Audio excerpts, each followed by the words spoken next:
Arias, Presente. Arjón, Presente. Ávila, Presente. Vándala. Presente. Gracias, doctor. Castellanos. No, doctor. Presente. Gracias, doctor. De la Cruz. Presente. Gracias, Perla. García Rangel. Presente. Gracias. García Rodríguez. Presente. Gutiérrez Salas. Presente. Ibarra. Pablo. Aquí. Gracias. La Fuente. Presente. Gracias. Macías. Presente. Martínez Castillo. Presente. Navarro. Presente. Doctor, Sí. ayer sí entré a la clase, solo que ya había terminado de pasar lista. Ok, gracias, Gracias, doctora. doctor. Obregón. Presente. Gracias. Ontiveros. Presente.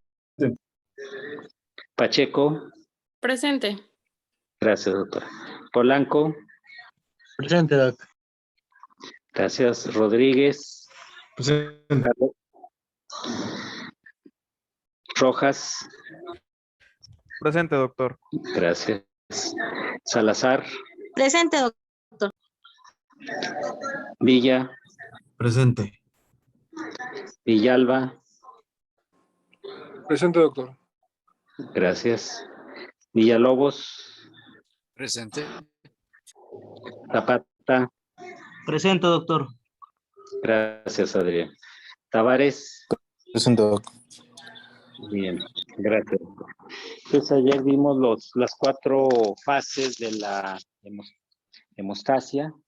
Vimos la vasoconstricción, la agregación o el tapón plaquetario, la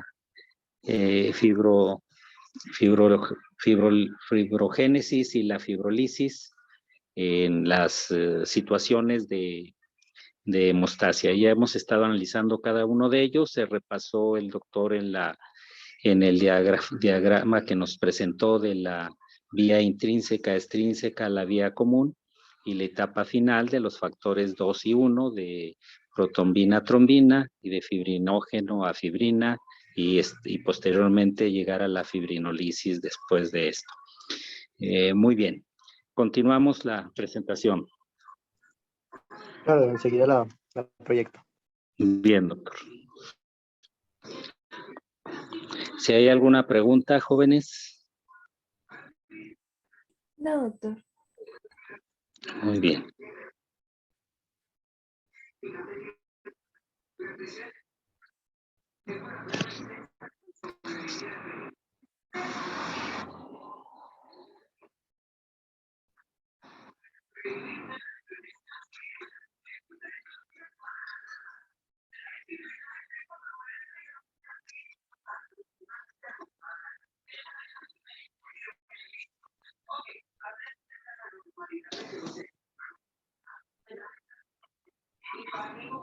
Buenas tardes, ¿sí me escuchan bien todos? Sí. Perfecto.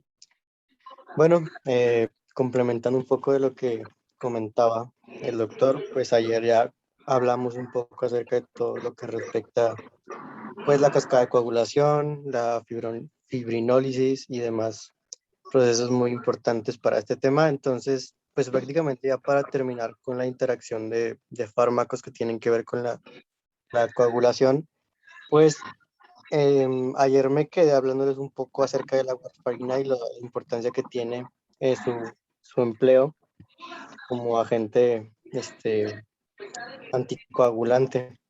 Entonces, bueno, para esto es bueno saber que por la interacción con el sistema P450, pues el efecto anticoagulante de esta misma warfarina en pacientes que reciben fármacos como lo son barbitúricos y algunos en los que existen regímenes alimentarios con bajos contenidos de vitamina K, también considerando que la vitamina K es un factor muy importante en todo esto, pues va a conllevar en que las necesidades de warfarina pueden incrementarse en pacientes que toman anticonceptivos o compuestos que tienen pues estrógenos, un contenido estrogénico alto, corticosteroides o adena adrenocorticotrópica. Los fármacos que pueden alterar esta necesidad son, y dependiendo de cuáles, en esa tabla que venía precisamente en el libro, pues para ejemplificar los barbitúricos, anticonceptivos orales, compuestos estrogénicos, corticosteroides u hormona adenocorticotrópica, van a disminuir los efectos de la warfarina y inversamente van a aumentar las necesidades de este mismo anticoagulante, así como funcionan de manera pues antagonista a la fenilbutazona, el clofibrato, los esteroides anabólicos, levotiroxina, el glucagón, la amiodarona, la quinina y las cefalosporinas. Estas, a diferencia de las anteriores, van a aumentar el efecto de la warfarina, van a potenciar este efecto anticoagulante, del mismo modo en que van a disminuir las necesidades de este fármaco. Es directamente proporcional, o sea, inversamente proporcional, perdón, tanto la disminución como el aumento de las necesidades de warfarina al efecto que va a tener este mismo fármaco en el organismo. Exacto, todo eso hay que tenerlo presente de cuáles pueden interactuar, haber acción medicamentosa, no nada más en el tipo, en la warfarina, sino en la mayoría de las prescripciones que damos los médicos. Afortunadamente en la actualidad ya hay una situación ya más responsable.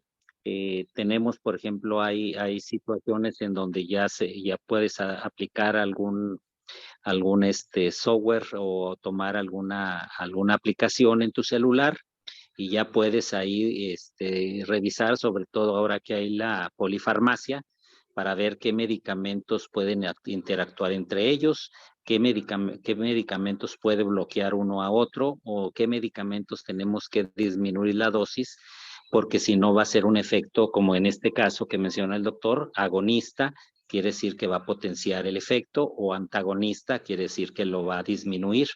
Y también, pues en un momento dado, para ver cuáles en un momento dado no deben de combinarse por algún efecto nocivo o por alguna reacción que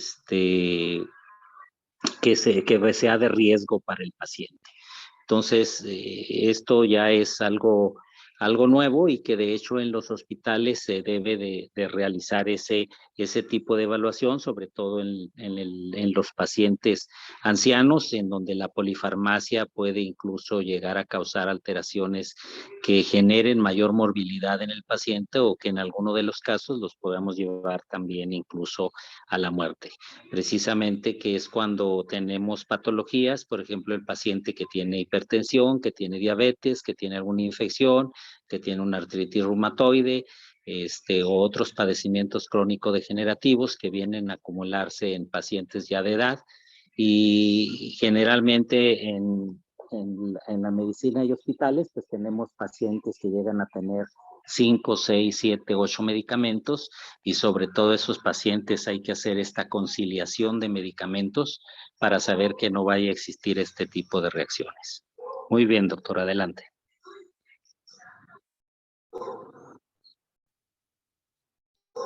Y bueno, para finalizar este tema que respecta a la coagulación, bueno, pues es importante hablar sobre la corrección rápida del efecto anticoagulante, que esta puede lograrse con la administración de plasma fresco congelado en situaciones de urgencia. Las administraciones parenteral de vitamina K también está indicada en cirugías programadas para el tratamiento en pacientes que tienen, por ejemplificar, alguna obstrucción biliar o una mala absorción, en quienes puede haber deficiencia de vitamina K. Todo esto de lo que les he hablado en estas últimas dos diapositivas son pues datos no menos importantes. Obviamente no van acorde a la teoría de lo que les hablaba pues ayer, por ejemplo, de la cascada de coagulación, de todo lo que implica y cómo funciona todo esto, sino que eso son ya un poco más aplicado en la clínica y en cómo llevar a cabo en situaciones específicas. Con esto concluyó el tema. No sé si alguien tiene alguna pregunta, algo que quieran aportar, cualquier cosa. No. Bueno, pues de mi parte sería todo. Pues muchas gracias por su Sí. atención. Acuérdense que nos presentó de las plaquetas que provienen de los megacariocitos y de las plaquetas que llegan a tener en el ser humano entre 150 y 400,000 plaquetas, considerando que valores por debajo de 100,000 plaquetas ya son considerados patológicos y que en muchos de los casos ya con situaciones más inferiores la cuantificación de plaquetas, pues no son pacientes candidatos para alguna cirugía. En ese caso, sí habría que considerar la aplicación de plaquetas o estar preparados durante la cirugía para que esto no vaya a considerar alguna situación de sangrado por plaquetas muy bajas. En algunos casos, en algunos pacientes, pues lógicamente las plaquetas es una parte importante. Los pacientes llegan a más o menos llevar una vida controlada, a pesar de que tengan valores muy bajos de plaquetas, que para otros pacientes ya sería una situación mortal el hecho de tener 10,000 o 5,000 plaquetas, y en ciertos trastornos hematológicos en los cuales durante mucho tiempo su organismo ha estado con una producción baja de plaquetas, pues a veces toleran un poquito más esta baja en el número de plaquetas, pero definitivamente esos valores de plaquetas en una persona que de forma brusca se disminuya la cantidad de plaquetas, pues están en riesgo de que cualquier situación, un golpe pequeño, un golpe más fuerte, pues puede causar hemorragias serias que llegan a influir bastante en la morbilidad de los pacientes, ya sea un hematoma en rodilla, un hematoma en cadera, un hematoma abdominal o incluso hemorragias cerebrales por valores muy bajos de plaquetas. Entonces, considerar las plaquetas en lo que nos comentó el doctor de los valores normales que debe de haber en una persona, y entran dentro de estas etapas que son importantes para que se pueda realizar una adecuada hemostasia. Muy bien, doctor. ¿Quién continúa? Yo, doctor.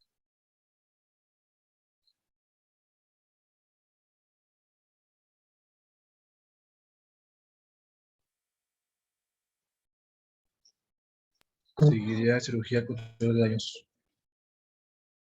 Adelante.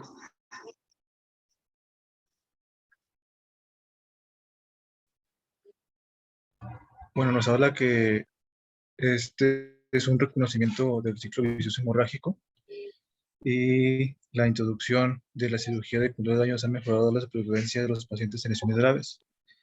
Este ciclo fue descrito por primera vez en 1981 y es una combinación, como se ve en la imagen aquí, de tal de coagulopatía, hipotermia y acidosis metabólica.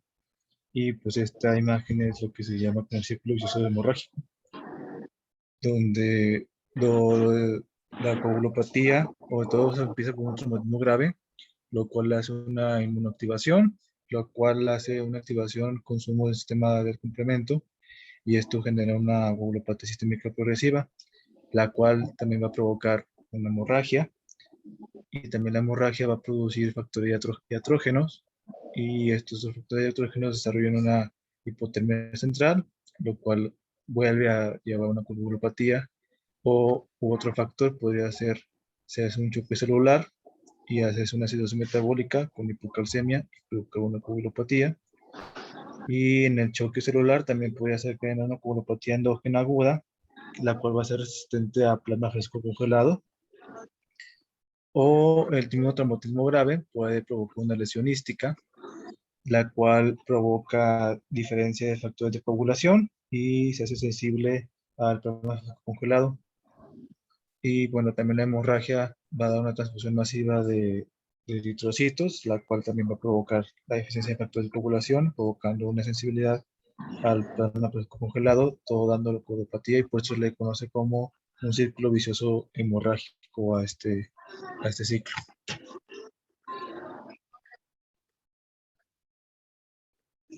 Bueno, el objetivo de la cirugía de control de daños es reducir el tiempo quirúrgico de tal manera que el paciente pueda ser trasladado de la de la sala de cuidados intensivos para su restablecimiento fisiológico, con lo cual se rompe el ciclo. En la hipotermia es una hipotermia por evaporación y pérdida de calor por conducción, así como la menor producción de calor. Y la acidosis metabólica está es del estado de choque que se exacerba por el pinzamiento aórtico, administración de vasopresores, transfusiones masivas y alteración de la función miocárdica. Y bueno, la coagulopatía, que también se incluye en este ciclo vicioso, la coagulopatía aguda del traumatismo es descrita con anterioridad y se complica por hemodilución, hipotermia y acidosis. Bueno, una vez que se inicia este ciclo vicioso, cada componente incrementa al otro, lo que produce una espiral descendente y por último una arritmia letal. Las indicaciones pues, va a ser una hipotermia resistente a menos 35 grados, una acidosis profunda, la cual tiene que ser menor de 7.2, con un déficit de base de menos 15 milimoles por litro, una coagulopatía incontrolable. Y bueno, la decisión de acortar el tiempo para la laparotomía por causas traumáticas se toma en el transoperatorio cuando la evolución clínica del paciente se evidente y se cuente con los estudios de laboratorio. En las técnicas quirúrgicas, bueno, el objetivo de la cirugía control de daños es controlar la hemorragia quirúrgica y limitar la contaminación gastrointestinal. Entonces, las técnicas quirúrgicas que se utilizan medidas temporales con reparación definitiva tardía las lesiones una vez que el paciente se encuentra en condiciones fisiológicas. Y el control de la hemorragia quirúrgica es de la mayor importancia durante la cirugía contra daños porque previene la isquemia. Y bueno, las lesiones aórticas junto con de la isquemia deben repararse con injerto de interposición. Y de la misma forma, la perfusión de los vasos ilíacos e infrainguinales puede restablecerse con una derivación vascular con injerto de interposición colocado varias horas después. Las lesiones venosas se tratan de manera preferencial con ligadura en situaciones de control de daños, excepto para la vena cava inferior, por arriba de las venas renales y la vena epitlia. En el caso de lesiones extensas de órganos sólidos, como el vaso o el riñón, o un riñón, está indicada la ablación y no intentos de reparación quirúrgica. Entonces, aquí en la imagen es una lesión en el hígado. El taponamiento perihepático resuelve casi siempre la hemorragia, como se ve aquí con las compresas de la laparotomía. Las heridas por proyectil de arma de fuego que atraviesan el hígado se controlan mediante el taponamiento con catéter, como ya se había visto anterior. En tanto que las laceraciones profundas pueden controlarse con un catéter de Foley insuflado y colocado en un plano profundo en el trayecto de la lesión, que es aquí como se muestra en la imagen, que en la imagen A, aquí se utiliza un globo intrahepático para controlar la hemorragia por lesiones penetrantes transhepáticas mediante la colocación de un catéter de goma en el interior de un dren de Penrose de 2.5 centímetros. En la imagen B, una vez que se coloca sobre el trayecto de la lesión, se insufla el globo con solución salina hasta que cesa la hemorragia. Y en la imagen C, como se muestra, puede usarse un catéter de Foley con un globo de 30 mililitros para detener la hemorragia de las lesiones hepáticas profundas.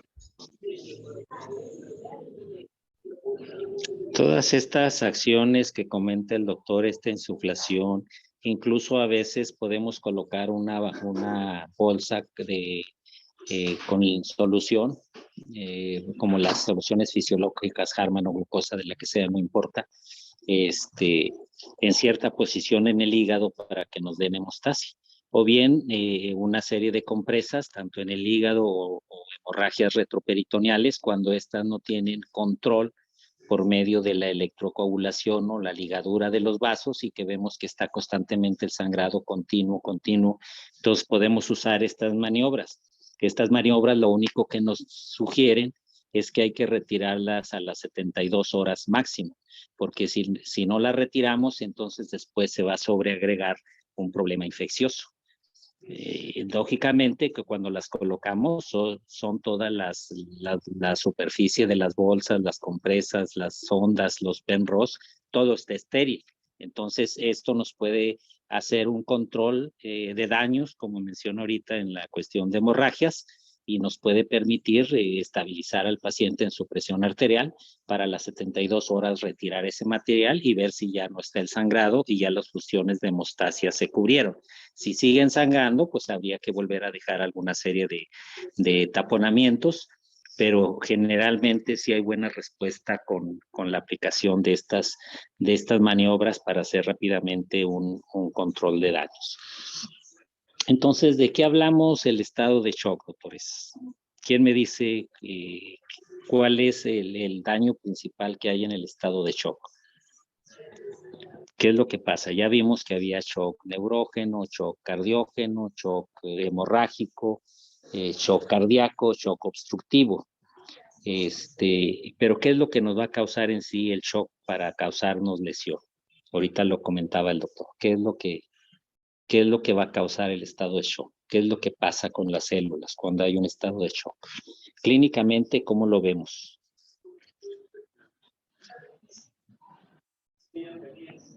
Doctores, clínicamente, ¿cómo vemos un estado de shock? Ya hablábamos de algunos problemas en las valoraciones que habíamos hecho en la cuestión de la TLS. ¿Cómo vemos al paciente en estado de shock? ¿Con hipotermia, doctor? Hipotermia, ¿qué más, doctor? Bien. Bradicardia. ¿Cuál? ¿Qué, doctora? Bradicardia o brademia. En un principio, el estado de shock, acuérdense que el organismo trata de buscar la hemostasis. ¿Con acidosis profunda? Hay acidosis profunda, que es lo que mencionaba ahorita. ¿Qué más? ¿Qué más va a tener el estado de shock? ¿Cómo va a estar la presión? ¿Alta o baja? ¿Baja, doctor? Va a estar baja porque está perdiendo sangre o perdió sangre. Entonces eso es una presión baja en el estado de shock. Acuérdense que puede ser tan grave que a veces es hasta imperceptible la toma de la presión arterial. De eso está traducido porque acuérdense que la presión arterial depende de dos factores. Del volumen, que el corazón expele para contener la presión arterial, y de la resistencia de las arterias. Esos dos nos dan resultado la presión arterial. Si no hay volumen, entonces va a ocasionar una baja de presión, que es precisamente el estado de shock.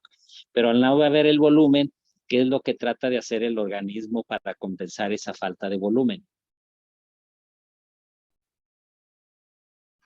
Si, por ejemplo, el corazón está pasando 1 litro en cada latida por minuto, vamos a suponer así, sabemos que el latido son 60, 70 por minuto, pero si el corazón latiera en un latido y envía 1 litro de sangre, si la sangre se reduce a medio litro, ¿qué va a hacer el corazón para que pueda aportar la misma cantidad de volumen? Latir más fuerte. Latir más veces, entonces va a tener que latir 2 veces para lanzar el litro. Estamos hablando aquí teóricamente. Entonces quiere decir que si yo tengo un paciente con shock hipovolémico y nos falta volumen, el corazón va a tener taquicardia. ¿Por qué qué? Porque va a tratar de aventar el mismo volumen de sangre a las células con menos cantidad de líquido. Ahorita hablamos nada más de 1 litro, pero acuérdense que el gasto cardíaco pues ya va a depender de 2.5 hasta 4 litros del volumen circulante en sanguíneo. Entonces, tiene que haber taquicardia cuando hay un estado de shock, va a haber hipotensión, va a haber acidosis, va a haber hipotermia, y todo eso ¿en qué se traduce en la célula? Si no estamos mandando suficiente cantidad de sangre, la célula va a sufrir precisamente esos datos por la acidosis, por la hipotermia y porque no le llegan los aportes para que viva la célula. ¿Cuáles son los aportes que necesita la célula para vivir? O sea, la sangre llega y irriga las células de todo el organismo, pero ¿qué lleva esa sangre para que la célula pueda sobrevivir? ¿Oxígeno? Oxígeno. Oxígeno y nutrientes, exactamente. Ese es el problema en el estado de shock. El problema del estado de shock, para considerar el estado de shock, es que la célula no reciba los nutrientes metabólicos o la energía suficiente para vivir. ¿Qué le da esa energía? El oxígeno y los nutrientes. En base a eso es como vive la célula. La célula necesita la glucosa, los aminoácidos, los triglicéridos y además igual los órganos y además necesitan el oxígeno. Si deja de haber cualquiera de esas dos cosas, la célula va a empezar a sufrir y va a empezar a morir.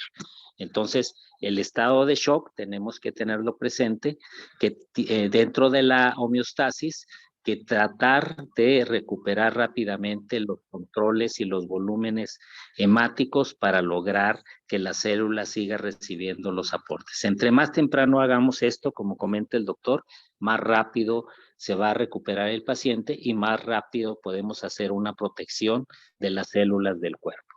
Si nosotros prolongamos el estado de hipoxia, o sea, de la falta de oxígeno a las células, después vamos a tener un daño anoxisquémico severo. Y acuérdense que cada célula tolera en diferente manera el tiempo en que le falte el oxígeno. El primer órgano que no tolera la falta de oxígeno es el cerebro. Por eso tenemos en ocasiones pacientes que sufren algún ahogamiento, algún ahorcamiento o algún estado de hipoxia cerebral y ya quedan los pacientes con daño neurológico severo hasta vida vegetativa, cuando la falta de oxígeno se prolonga por más tiempo. No importa que el corazón siga funcionando, el riñón siga funcionando, porque tienen tiempos más largos que les permiten tolerar esa falta de oxígeno. Pero esas son las principales acciones que debemos de evitar para llegar a los daños que vayan a lastimar a la célula, y entre esos van precisamente la acidosis, la hipotermia, la hipoxemia y la falta de nutrientes a las células. Muy bien, adelante, doctor. Sí, bueno, en el caso de lesiones hemorrágicas en la periferia de pulmones, se realiza ablación uniforme con una engrapadora, y en lesiones penetrantes se practica el estrechamiento pulmonar para dividir el parénquima. Los vasos y bronquios se ligan con polidioxanona calibre 3.0 y se deja el trayecto libre. Y bueno, como se ve en la imagen, esta es la traqueotomía pulmonar, que divide al parénquima pulmonar con una engrapadora para resección anastomosis o anastomosis gastrointestinal, y el trayecto abierto permite el acceso directo al vaso o bronquio lesionado para su ligado individual. Y bueno, las personas que muestran lesiones más proximales pueden necesitar ablación pulmonar formal, dado que la neumonectomía se tolera de manera insatisfactoria. Las lesiones cardíacas pueden controlarse en forma transitoria con sutura de polipropileno 3.0 en sujete continuo con grapas para piel. Y un segundo componente de importancia de la cirugía control de daño se limita a la contribución entérica, y en esto se efectúa la reparación taponada en el caso de que el ventrículo derecho, en el caso de la lesión cardíaca, sea relativamente delgado. Las lesiones pequeñas del tubo digestivo, que son estómago, duodeno, intestino delgado y colon, pueden controlarse con sujete continuo fijado con polipropileno calibre 2.0, y la sección completa del intestino o el daño segmentario se controla con engrapadora GIA, a menudo con la resección del segmento lesionado. Y bueno, una alternativa consiste en ligar los extremos del intestino con cinta umbilical para así reducir la contaminación, que es el segundo componente importante de la cirugía control de daños. Y esta es la grapadora. Bueno, para las lesiones pancreáticas, cualquiera que sea su ubicación, se realiza taponamiento y se valora la integridad del conducto después de la colocación de las compresas. Las alteraciones urológicas pueden necesitar la derivación del catéter antes de que el paciente regrese de la sala de cuidados intensivos y se debe realizar en cierre temporal del abdomen. Y antes de que el paciente regrese de la misma sala, se debe realizar un cierre temporal del abdomen. Y bueno, de forma original, esto se lleva a cabo con una pinza de Backus para aproximar la piel. Sin embargo, el edema intestinal producía a menudo el síndrome compartimental abdominal tardío, que bueno, más adelante se verá del síndrome compartimental abdominal.